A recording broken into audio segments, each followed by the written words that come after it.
আসসালামু আলাইকুম।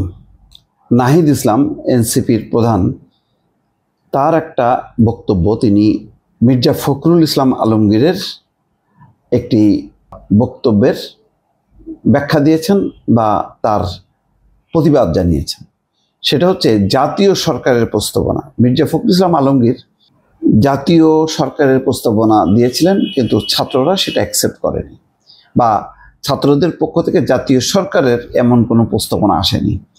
নাহিদ ইসলাম বলছে যে আমরা জাতীয় সরকারের প্রস্তাবনা দিয়েছিলাম এবং এই সরকারের প্রস্তাবনা নিয়ে বিএনপির ভারপ্রাপ্ত চেয়ারম্যান তারেক রহমান এবং মির্জা ফখরুল ইসলাম আলমগীরের সঙ্গে ওই সময় 5 তারিখ এবং 7 তারিখ কথা হয়েছে, এবং বলছেন একাধিকবার কথা হয়েছে। সেই কথাই আমরা প্রস্তাবনা দিয়েছিলাম অন্তর্বর্তীকালীন জাতীয় সরকারের জন্য, কিন্তু বিএনপি রাজি হয়নি এবং তারেক রহমান নিজে বলেছিলেন যে সুশীল সমাজের প্রতিনিধিদের নিয়ে সরকার গঠন করতে, এবং কারা সেই সরকারে থাকবে না থাকবে এটা নিয়েও আলোচনা করেছেন জুম মিটিংয়ে।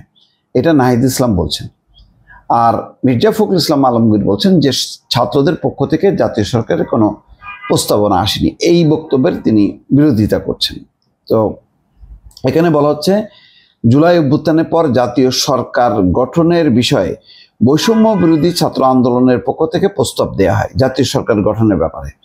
তবে তাতে বিএনপির ভারপ্রাপ্ত চেয়ারম্যান তারেক রহমান তাতে সম্মত হননি বলে দাবি করেছেন জাতীয় নাগরিক পার্টির আহ্বায়ক নাহিদ ইসলাম। বৃহস্পতিবার দুপুর 12টার দিকে তার ফেসবুক পেজে এই দাবি করে পোস্ট দেন এনসিপির আহ্বায়ক নাহিদ ইসলাম।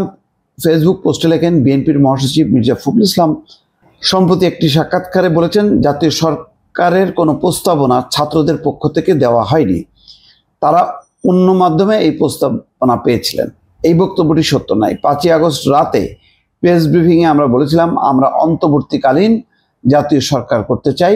সেই প্রেস ব্রিফিংয়ের পরে বিএনপির ভারপ্রাপ্ত চেয়ারম্যান তারেক রহমানের সঙ্গে আমাদের সাক্ষাৎ হয়, ভার্চুয়াল মিটিং হয়। সেখানে বৈষম্য বিরোধী ছাত্র আন্দোলনের পক্ষ থেকে জাতীয় সরকার এবং নতুন সংবিধানের প্রস্তাব দেওয়া হয়। তারেক রহমান এই প্রস্তাবে সম্মত হননি এবং নাগরিক সমাজের সদস্যদের নিয়ে নির্বাচনকালীন অন্তর্বর্তীকালীন সরকারের সাজেশন দেন। আমরা ডক্টর মোহাম্মদ ইউনূসের কথা বলি প্রধান উপদেষ্টা হিসেবে। তিনি আরও লেখেন, 7ই আগস্ট ভোরবেলা বিএনপির মহাসচিব মির্জা ফখরুলের বাসায় আমরা তার সঙ্গে অন্তর্বর্তী সরকার এবং উপদেষ্টা পরিষদ নিয়ে আলোচনা করি। উপদেষ্টা পরিষদ শপথ নেওয়ার আগে তারেক রহমানের সঙ্গে আরেকটি মিটিংয়ে প্রস্তাবিত উপদেষ্টা পরিষদের সদস্যবৃন্দ নিয়ে পর্যালোচনা হয়। তাহলে বোঝা যাচ্ছে যে জাতীয় সরকারের প্রস্তাবনা তারা দিয়েছিল, কিন্তু নাগরিক সমাজের প্রতিনিধিদের নিয়ে বিএনপি সরকার গঠন করতে বলেছিল এবং ডক্টর মোহাম্মদ ইউনূসের কথা বলা হয়েছিল। এই ব্যাপারে একটা তাহলে সমঝোতা হয়েছিল।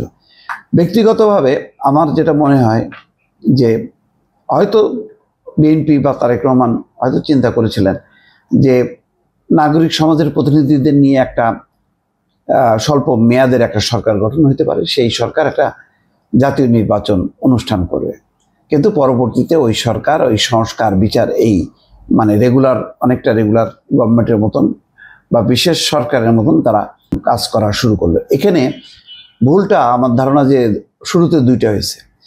যদি নাগরিক সমাজের প্রতিনিধিদের নিয়ে করতে হতো তাহলে তার একটা মেয়াদ, অন্তত কেয়ারটেকারের মতন 3 মাস না হোক 6 মাসের একটা মেয়াদ বেঁধে দেওয়ার দরকার ছিল। সেখানে যদি ডক্টর মোহাম্মদ ইউনূস রাজি না হতেন, আরও অনেকে ছিলেন, হোসেন জিল্লুর ছিলেন, আরও অনেকের নাম আসতে পারত, ইফতেখারুজ্জামান ছিলেন, অনেকে আসতে পারতেন, স্বাধীন মালিক আসতে পারতেন। সেটা করলে ভালো হতো। আর জাতীয় সরকার যদি হতো তাহলে সেটাও যেহেতু সব দল মিলে, কিন্তু দরকার তো একটা জাতীয় নির্বাচন, জনগণের ম্যান্ডেট নিয়ে যাতে একটা শাসনতান্ত্রিক একটা সরকার থাকে। কারণ জাতীয় সরকার হলো সেই সরকারেরও তো ম্যান্ডেট থাকতে হবে, তো ম্যান্ডেট হইতে গেলে তো তাকে ভোটে যাইতে হবে। মোট কথা জাতীয় সরকার হোক সব দলকে নিয়ে, আর সুশীল সমাজের প্রতিনিধিদের নিয়ে হোক, সেটার একটা মেয়াদটা খুব ইম্পর্টেন্ট ছিল। সেইটা হয়নি বলে আজকে এই বিপর্যয়। আমি সবসময় বলি যে এই ধরনের সরকারের সময় যত যাইতে থাকে ততই তার বাঁধনগুলো আগলা হয়ে যায়, তার সাথে ওয়ার্ক করে না, পুলিশ প্রশাসন ওয়ার্ক করে না। খেয়াল করেন 111-এর সময় করেনি, তখনই প্রথম 6 মাস ভালো গেছে, তারপর থেকে কিন্তু নিচের দিকে নামতে শুরু করছে, অধোগতি। তার পপুলারিটি নষ্ট হয়েছিল। এখনকার যদি সময় তুলনা করেন অনেক বেটার ছিল, অন্তত আইন শৃঙ্খলার দিক থেকে।